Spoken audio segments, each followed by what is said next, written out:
Welcome to The Beautiful Side of Grief, your go-to podcast if you're wanting to hear from people who have moved through heart-wrenching loss or those who are at the coalface supporting the process. It's diverse, heartwarming, though most of all it is positive and filled with go-tos that you can use yourself.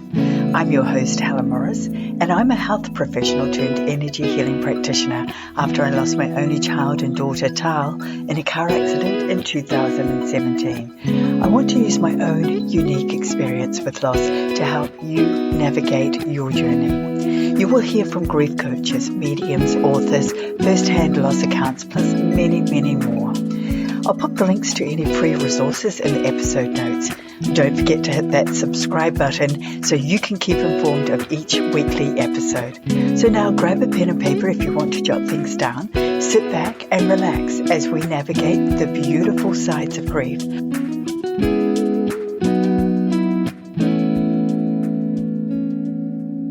I recently read Peggy's book, Life After Child Loss, The Mother's Survival Guide to Cope and Find Joy, and immediately loved the way it was written.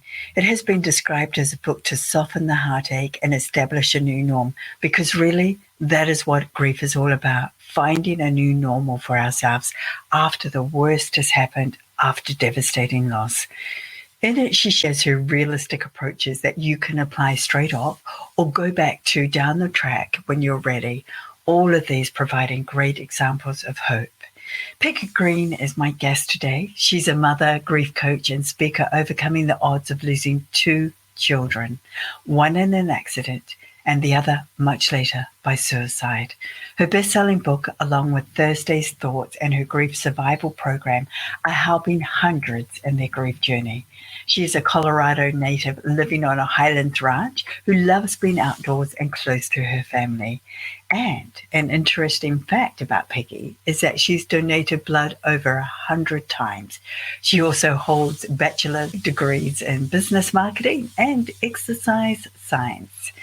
Thanks for joining us today. I hope what we chat about will help you on your own grief journey, and I'm sending you loads of love, hope, and healing. Hi, Peggy. Great to be having a chat with you today about your book and to provide some deeper understanding around child loss.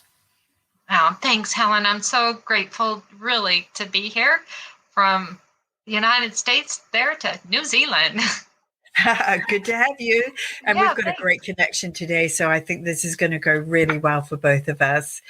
So you're a grief specialist, though you also describe yourself as a loss traveler, which equips people with the tools to help them move through the loss of their child and guide them toward being happy again. Now, I really, really like that term, loss traveler, to lose somebody, especially a child, which sort of goes against the order of things. And I believe that your life from that point forward is very much shaped by your loss. Where did that term loss traveler come from? You know, Helen, that term comes from the fact that once you've experienced a loss like this, losing a child, is that you are forever on that journey, that it just never, ever ends. Now, it changes through time, and you learn to manage it and learn to deal with it, and you walk through it, but it's always there, because that grief and sadness, you may revisit it out of nowhere, but it's something that just never ends, and it's a journey. It's just like your life, that it's a journey, but it's a different piece of it where you recognize that you've lost a child. Well, I really love that term because, yeah, you're right. I lost my mum when I was really young, my dad also, and I've had other experiences of very close grief, yet it's the loss of my daughter that I feel on a daily basis. That's the one. So yes, that's a great term to describe us. Okay, you yourself lost your first child back in 1991, where there was probably very little support or resources available, I imagine. Take us through what that time was like for you.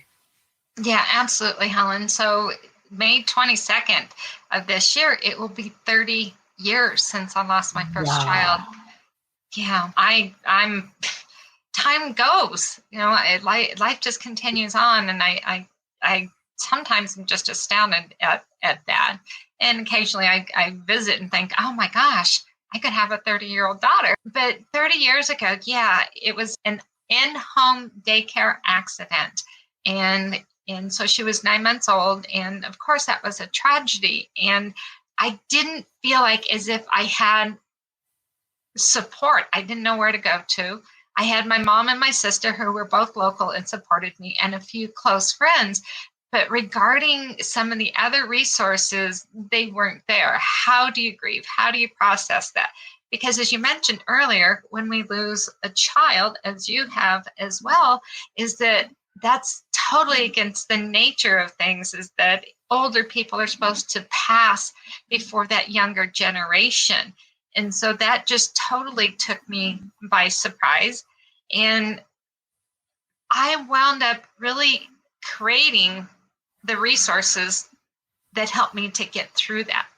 And through the years, I have built and developed resources that I've used through a variety of losses. My son passed in 2018, and in between then, I had both parents and a sister, and then also some other cousins and nieces and nephews pass as well. And I knew that I had gained through life these different tools and resources. And so when I compare what I had available 30 years ago to 28 years ago, there is this dynamic big difference where I've now built those, and I feel that I've handled and been able to move through much more efficiently, effectively. And that's what's helped me to be where I am here today, to be able to reach out and speak about it and help others navigate their grief. So it's been very, very different 30 years ago to, 2.5 in losing my son. Yeah, so very grateful that you are here and guiding us because, I know with the loss of your daughter, you and your husband saw that from completely different perspectives, didn't you? And you handled it in completely different ways. And I think that's something that people don't often realize. They're suffering this huge loss, and then they realize they're not on the same wavelength as their partner or spouse or whoever it may be. So that was the same for you, wasn't it? Absolutely. And it's very common to find that spouses, partners do just grieve so very differently. And I think that even goes to the point of male and female in general, and this is my assumption and my observation from what happened to me. And what happened with that is that with Courtney, my first child, is that in the beginning, neither one of us talked about her because I was following his lead in how that was dealt with. But I had family members that wanted to talk about her or were afraid that they would slip up and talk about her, or friends. And ultimately, what I wound up doing is my sister created a scrapbook, a photo album of pictures of my daughter, of Courtney. And my other 3 children had no idea who she was.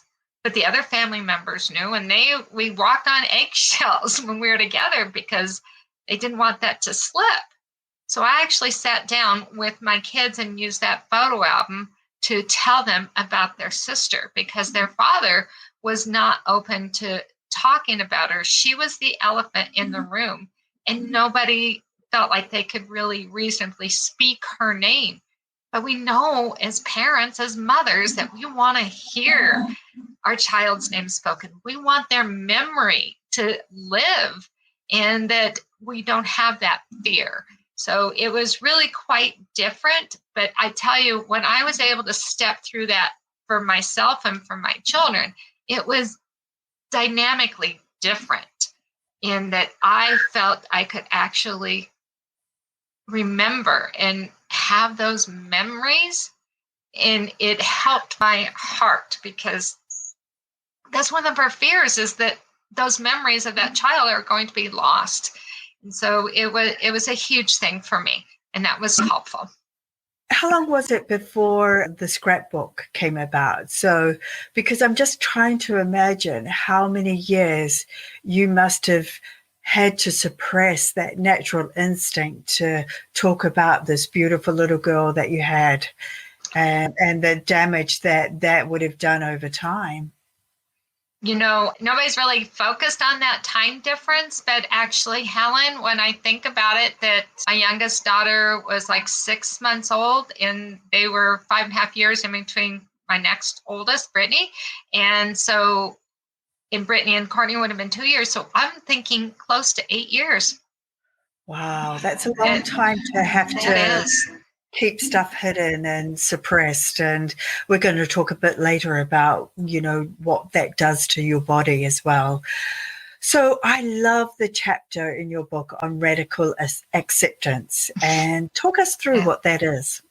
Yeah, radical acceptance. And I came across this whole thought from listening to a show with Oprah Winfrey, but it's really about being able to accept what has happened, accept the fact that you can't do anything about it in the past, but then being open to moving forward and being open to growing and walking through what's happened to you. And so many people find it so difficult to understand the finality of losing a child or losing a loved one. But I think that's one of the first critical steps in being able to realize that, at least on this earth, and depends on what your values and your beliefs are, but at least on this earth, that you won't physically see their body again.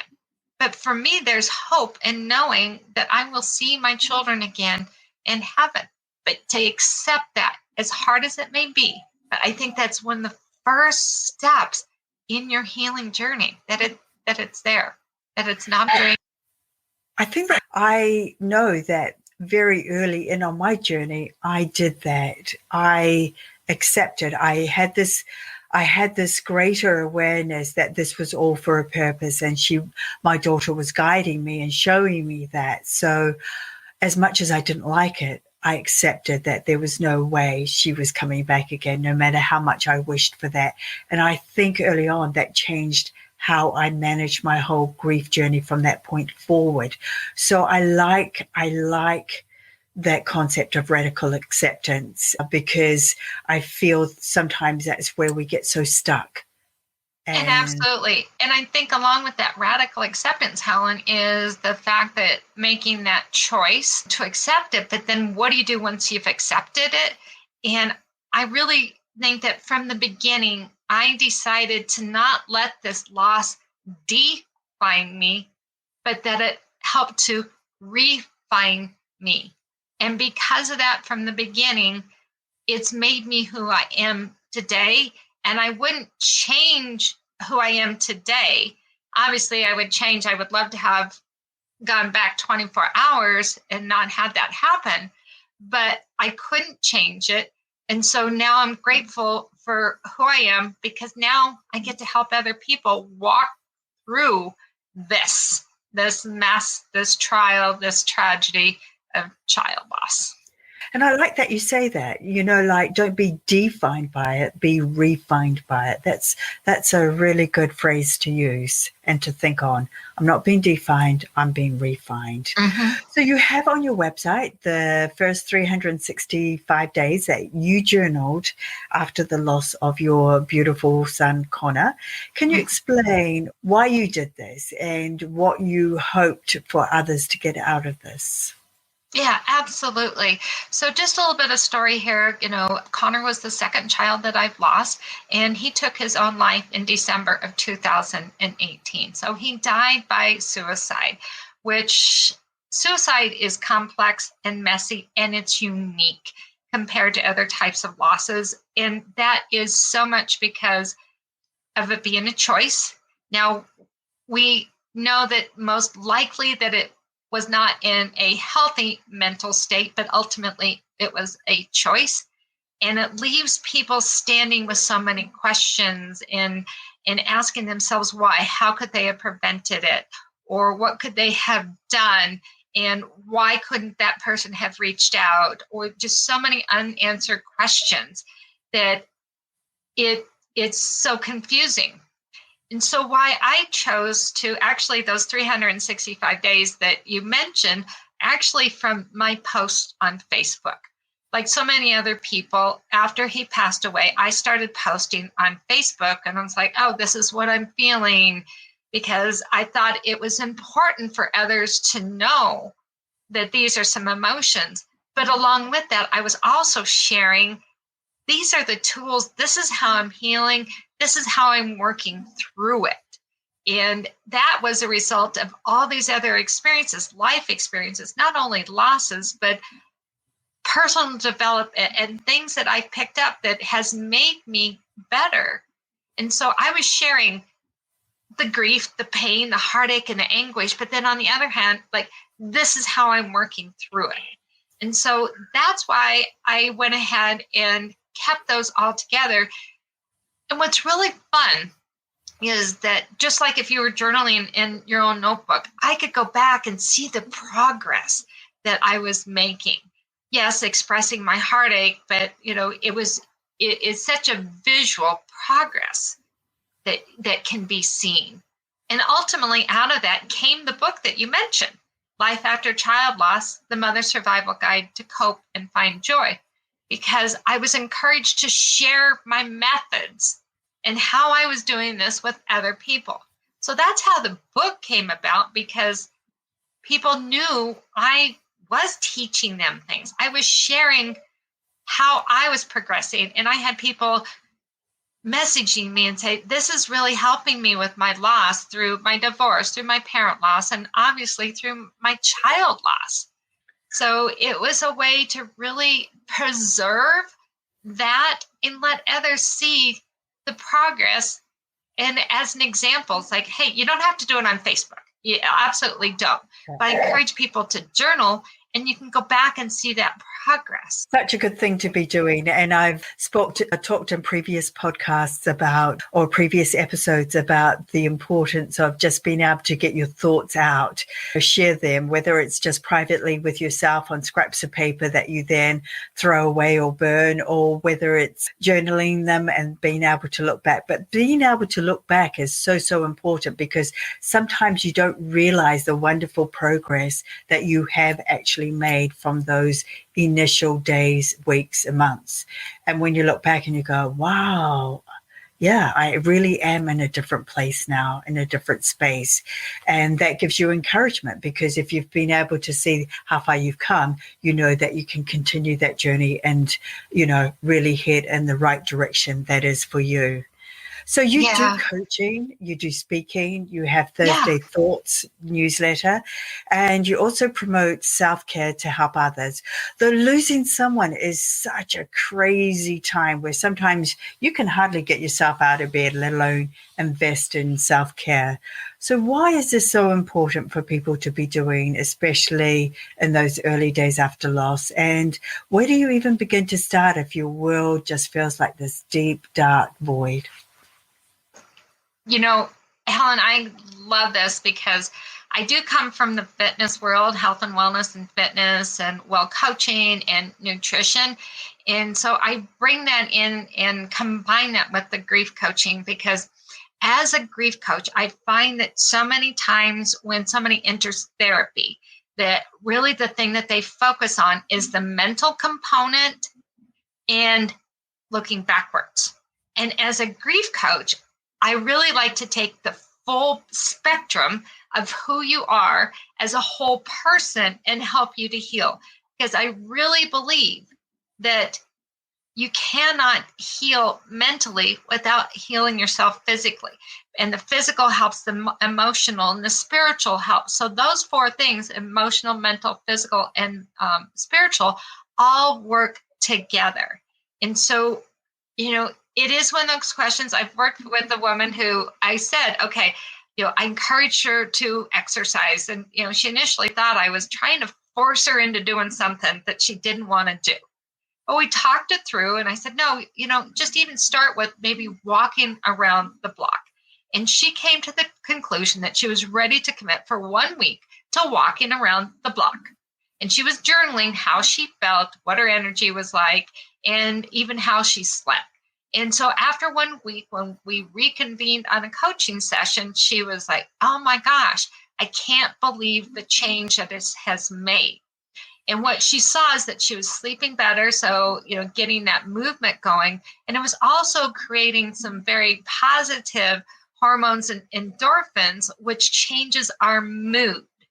And so in that way, she was getting the physical exercise, getting some blood flowing, but then also she was helping with the mental component.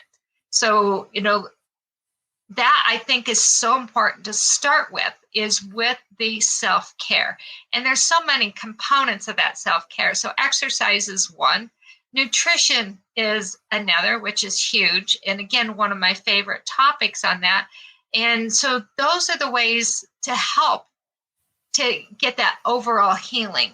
And even though you may not be going into your grief thinking it's going to refine you, but it will. And when you bring all these components together, what happens is that you come out. Here's another analogy. I love this one. Think of your grief as like a cocoon, a caterpillar who's entered a cocoon, right? And that caterpillar just gets spun up in there, and then they start to morph, and then they eventually grow their wings, and they start to beat against that cocoon, and they eventually break out. But unless they had that cocoon to beat those wings against, they don't develop any strength. But they went in as this short little, caterpillar that climbs on trees and eats leaves. And when they come out, they emerge as a butterfly for that struggle, what they have done. And it's the same thing as, so looking at your grief as entering that cocoon, that darkness, and those struggles that you face are like you beating your wings. And when you finally emerge, you don't realize really who you are, but you're different than when you went in, and you've come out for it for the better. Such a great analogy. Are those what you consider the 4 cornerstones for healing? Like taking a look at the mental side of things, the physical side of things, the spiritual side of things. And what was the 4th one? Emotional. Emotional. I really do, because they work together. And like I said, so many times with just counseling and therapy, they just look at that emotional, and it's talk therapy. And for some people it works. Okay. And I don't want to discount that, but I really want to make sure, because I focus on the future, and I also ask questions for helping people to realize how they can move forward, how they can think and act and change things to do that, and to learn to live life without their loved one, and still yet remember them, and yet live a fulfilling and content life. Yeah, and you can do that. And that's what sometimes people can't see when they're mired in that, or in those initial stages of grief where everything seems so dark.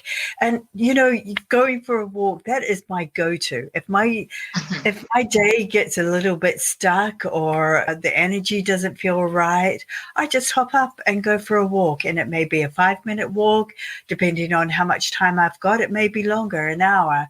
And I always come back absolutely transformed and in a different space with different energies. So, yeah, I just love how that one simple thing can just really shift things for you. Now, I know you offer several types of grief coaching. You offer the independent, one-on-one, group, and also private coaching. What is the most popular, and why? Helen, that's very individualized. It really depends on what you are comfortable with, because with the one-on-one coaching, that's very much, just that individual connection where we can dig deep into your specific problems, and we may get a little bit more intimate than you may be willing to share in a group session. Now, however, group sessions are very beneficial as well, where you may learn from other people sharing their experiences. So it's really a preference. And for those who I think that are really struggling, I really do like to start with the one-on-one, because I think that we can really drill down into their specific problems, and then to transition into group, because then you get a little bit more of that support feeling from the group.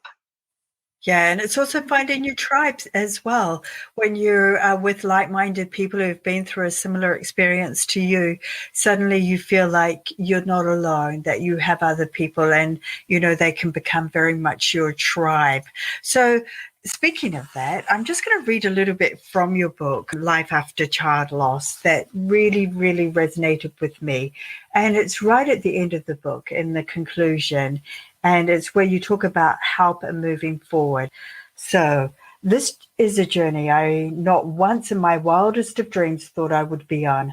I never considered myself to be strong, a Wonder Woman, or inspirational. I now know that I am that and so much more. I am faithful to God. I am a better person because of my loss. I am an empath. I have courage to do things I never thought I could. I am a leader. I am smart. I am loved. I have something to share with others. I am gifted. Above all else, I am a mother who still loves my children. I made it. I absolutely love that passage because I think it epitomizes this whole journey of moving forward, that you learned that you are so much more than you ever thought you could be, and that and somehow this loss has opened you up to the butterfly that you so perfectly described before, and that your life can be bigger and better than what you ever imagined it to be. So that is fantastic. You also have in your book the topics that cover radical acceptance that we've talked about, the Child Loss Club, talking about the elephant in the room, which we also briefly mentioned, finding your tribe, coping with holidays and firsts, to dealing with your loved one's belongings. Take a couple of these and share with our listeners how that can help them. Really in my book it's my personal experiences and examples of what I did. And again, big differences. So Courtney was 9 months old. She was my first child. And going back home after leaving the hospital, some of her things were still in the house and on the floor. And so those were scooped up and put into her room, and the door was closed. That door was right next to my bedroom door, so I had to pass through it or by it every day to get to my bedroom. And I would stand there at the door, not ready to go in. But eventually I was able to open the door and go in and sit. And the thing is that we were at a point that she was our first child and we planned on having others. So for me, I was thinking this is something that I can still use, and then I can pass this along. Actually, the crib blanket that we had for Courtney went through all 4 of my children.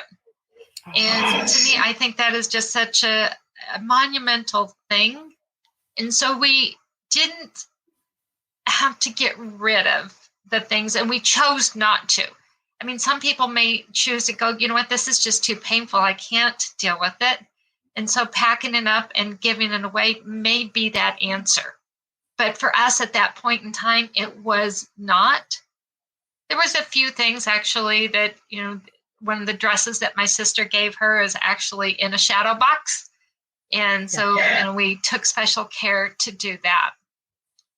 And so then for my son, he was 24. He was living in a house with roommates, and he didn't have a whole lot of possessions besides what was in his room. We had taken some of my mom's furniture after she passed to the house. And so there was like a china hutch and a dining room table. And we left that there for the boys because we knew that they could use it. Think about men in their young 20s and living in a house with roommates. So we knew that they would be able to use it. And his sisters and I went and cleaned out his room.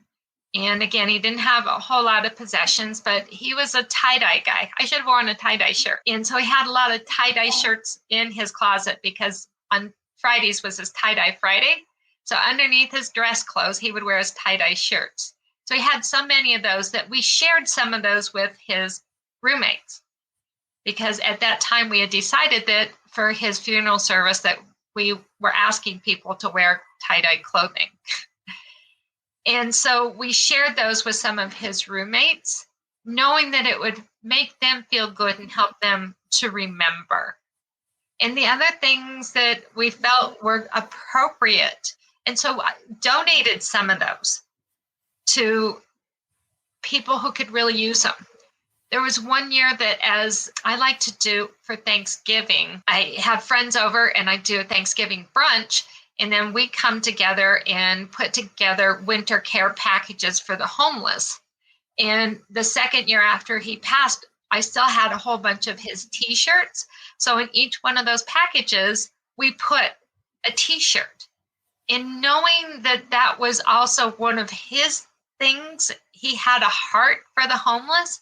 So I knew what we were doing was honoring him by sharing what he had. And then obviously there's some things that are very close and dear that we've kept of his. You know, he loved to skateboard, so that's gone to his nephew. You know, I have his winter coat because I purchased that for him and it has a lot of sentimental value.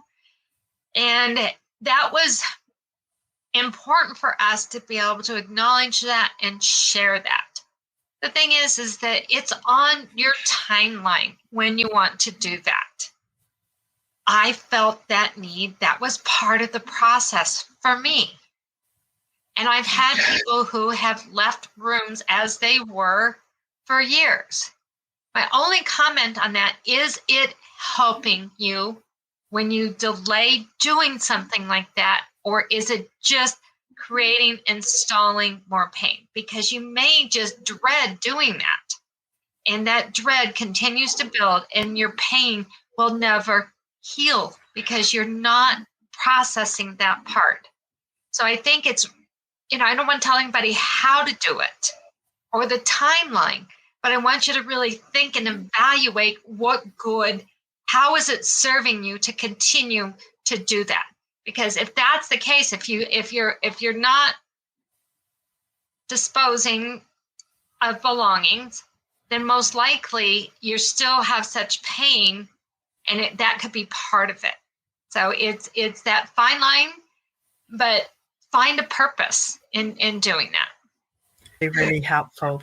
And I know the same with myself. With my daughter, I let her friends just go into her room and find mementos that really connected with them, because I was aware that being so young, well, she was 18 and a half, that was at an age that was really pivotal for all her friends, and that they were struggling a lot with losing her. And it would help them, to take away one of her crystals that they really connected with, or a piece of her jewelry. A lot of them had pieces of her clothing that they took and would wear or share if they had the same shoe size or whatever, what kids are like. Yeah. And, and to me, that gave me great joy, because as much as you want to hold on to everything, the reality is that I was happy to let go. I was happy to share, because I felt it was more important for those others to be having those mementos. So thank you for sharing that. That's a really good point. And you'll find so many of these treasures in Peggy's book. Finally, before we finish up, I want you to talk about, if you continue to ignore the pain from grief, it tends to cause a host of lifelong mental and physical problems. And can you share with us what our bodies do when we suppress grief, and typically what sort of symptoms can manifest? Because somebody may not even make the correlation between what they're feeling physically and that being related to the grief they had, 4, 5, 6, 7, 8 years ago. Absolutely. So I'm going to touch on the emotional piece for just a quick moment and how that can manifest. So if you're not processing your grief and being able to move forward, you could be slipping into depression. The thing is that depression is not, and I'll repeat that, is not normal from loss in grief. It is a definite side effect of it when you have not processed it. Okay. So if you find yourself slipping into that depressive state, I really encourage you to take action and reverse that. And if that is seeing your medical provider, a psychologist, a therapist, working with me, whatever it is that it's not natural. And you can consider where you would be in the future. What state, what kind of quality of life mentally. So then we'll talk about the physical. And I just love this because I have that, the physical training background and the well coaches, and that's been really my strong wheelhouse. But the things that can happen is that, go into that depressive state. So you may find that you're sleeping much more. You may have some weight gain. You may even have insomnia. You could have nightmares. These are a combination of mental and physical. But some of those is that also you may be experiencing more aches and pains, that you may have arthritis that flare up, or that you may have, anxiety. Your blood pressure may change. And one of the phenomenons that I'm really very intrigued with is something called broken heart syndrome. That's when it's really difficult to diagnose when you go to your physician and we can't find anything wrong with you, but that you are sick, you're ill, and you don't feel well. And it's actually the manifestation. This is when it gets really bad, that you are not dealing with your loss. And so the thing is, it's treatable. And again, just coming back to taking care of yourself with getting some exercise and having some nutrition. I mean, you may have discomfort in your stomach, you may have bloating and you may have itching and autoimmune diseases and be more prone to colds and flus and sick. And right now we're walking through COVID, that you're more susceptible to having and getting these illnesses and diseases. And so again, taking a proactive preventive measure, I think, is really important. So on the day of Connor's funeral, I went for a run that morning because I knew I needed to have energy to make it through that day that would be mentally and physically taxing. And the thing is, Helen, it was such a beautiful morning. I mean, in Colorado here in the States, in December, we could either have a snowstorm or we could have 40 degrees or 60 degrees. We could be anywhere. It was a beautiful day, and I had a sunrise that I was blessed with. And I feel that that was Connor coming through and telling me I was going to be okay. And then when it comes to the nutrition component, when we go to those easy carbohydrates, those comfort foods that we know so well, anything from, crackers and pastas and breads to cookies and chips, what that does, that impacts our blood pressure, it impacts our digestion, and it even impacts our brain. And if you've been grieving, you may find it's difficult to make decisions because you haven't gone to sleep. But that food is impacting your brain. So it's so critical to be able to focus on eating well. And I know that's hard to do, but I've been taking a supplement for years, which is fruits and vegetables in a powder. And I doubled up on that the day after Connor passed away, because I know the impact that grief can have. Both my dad and my sister passed away shortly after contracting cancer, which was after a stressful life event. So the oxidative stress, the free radicals let loose on them. And I know that it was caused by that stressful event that they had.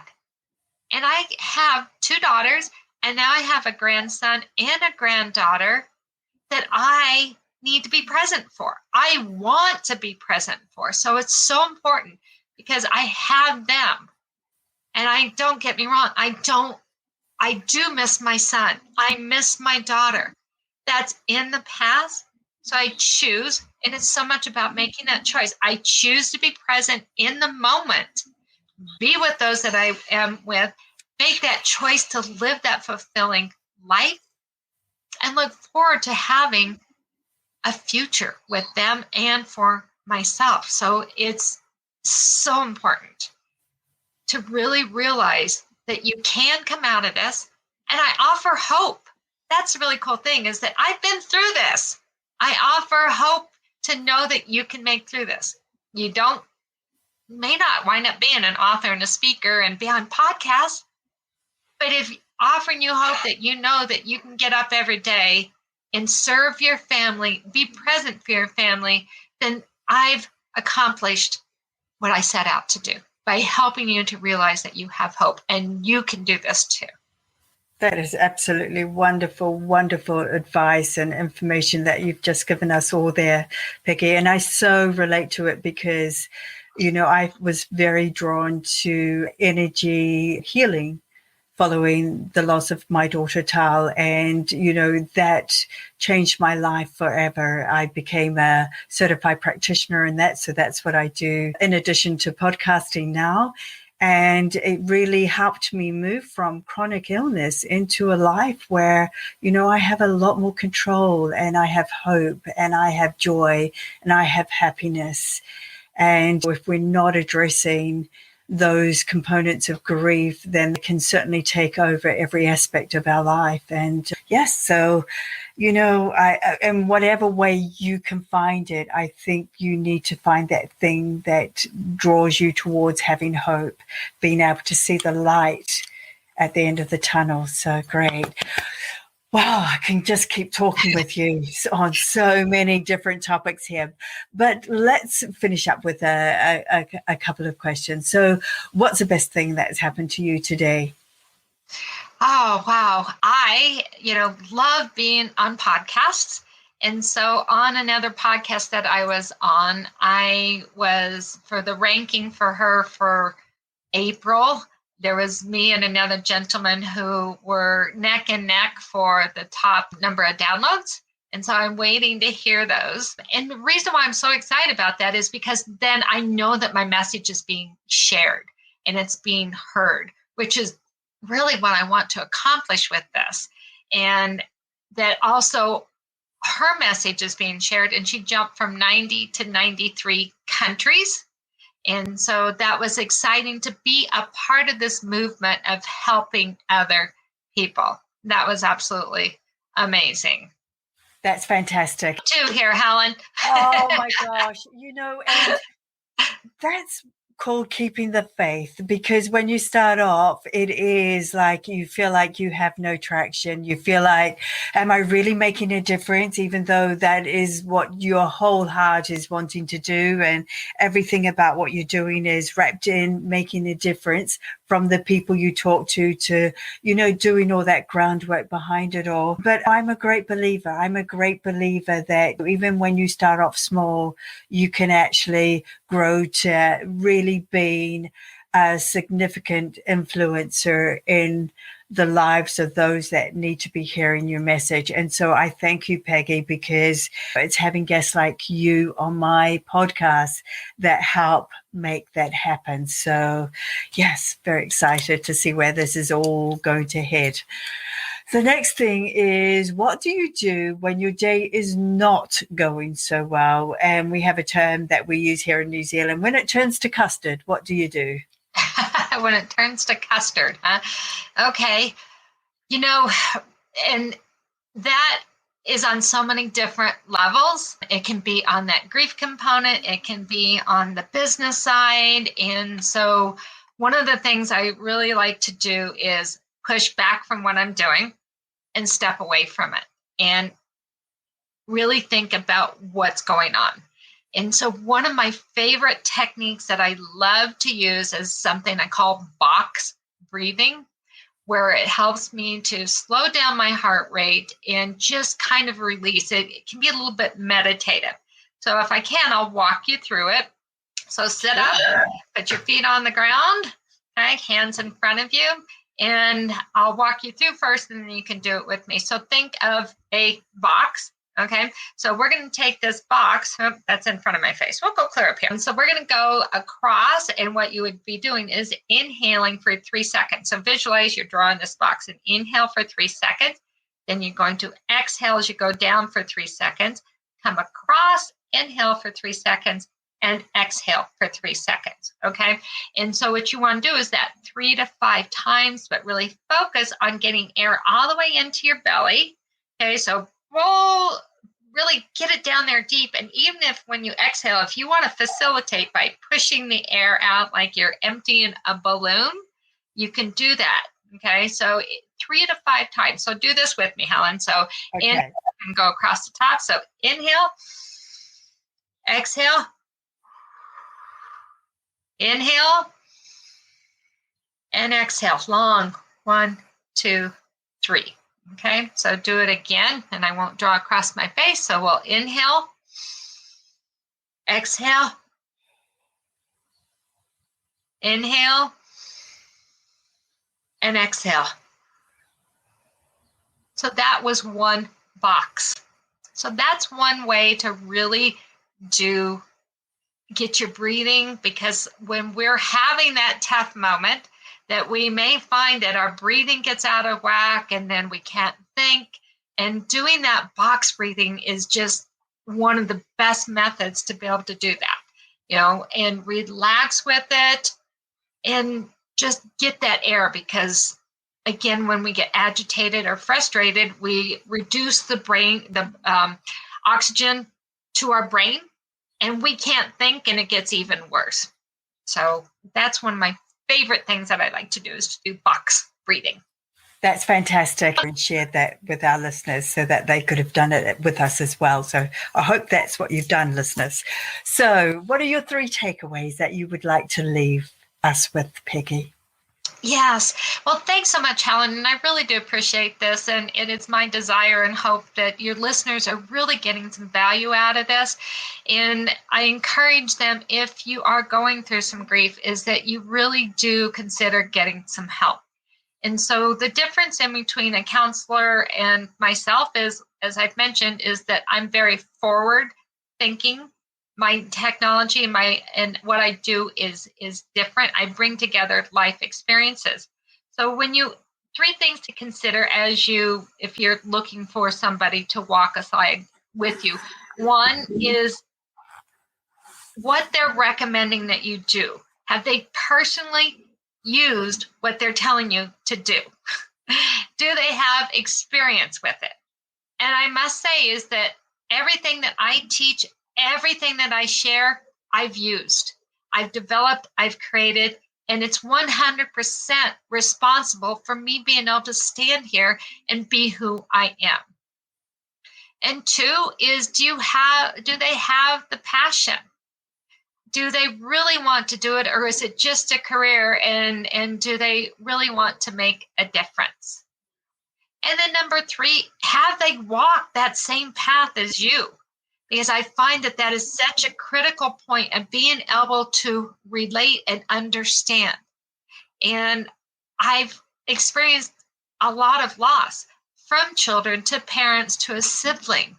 And so in different types, accident, cancer, and suicide. So that I have this well-rounded view of how to walk through grief and understanding the different parts of it. So consider those things before you make any sort of decision. And does the person also offer an opportunity to have a consultation for free to figure out if it's a fit? Because I think so many times people get in and feel that they're committed, but that's not the case. You, again, have a choice. And if it's not a fit, move on and find somebody else. 3 great takeaways. And that was the other thing I was going to add to it too. Do they make you feel safe and secure? Because I think without feeling safe and being able to trust that person, you are not going to share. And I just 100% agree with you about the fit.